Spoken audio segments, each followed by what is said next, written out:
Okay, so today I'm going to take apart that winch to remove that whole winch housing.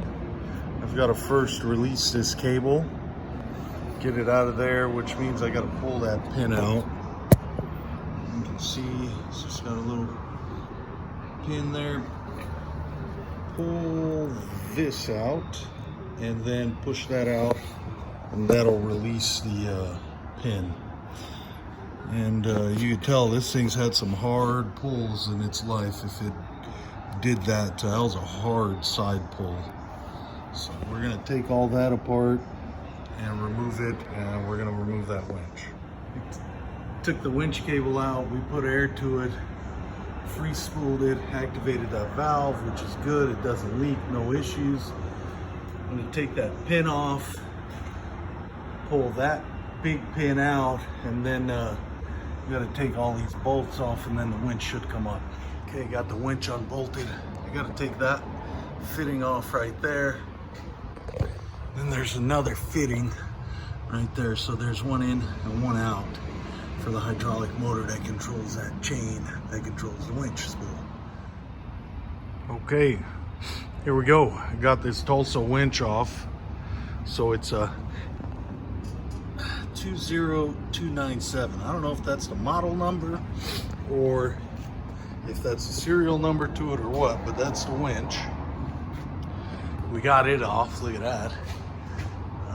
They're gonna be able to get all. We're gonna take that air tank off, or that air valve off right there, and they're gonna be able to get in there nice and neat with that bead blaster. And I decided we're just gonna take the whole thing apart. I know that sounds crazy to some people, but the whole thing's coming apart. I'm gonna take it off, take those pins off from there. We gotta put all new hoses anyway. We're gonna take the cylinders off, take that cylinder off, and then we take that front end piece off, and this A-frame over here, right there, will just slide out of that front.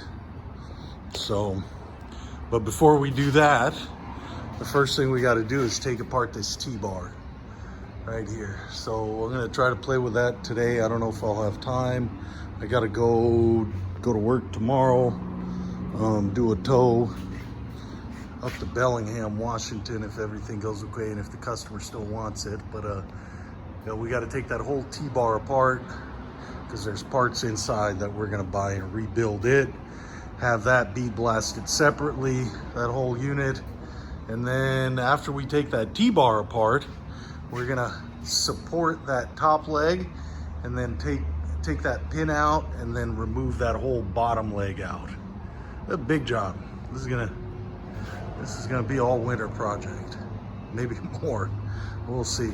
But having a forklift handy helps, and then having the right tools always helps. So there's your update for today.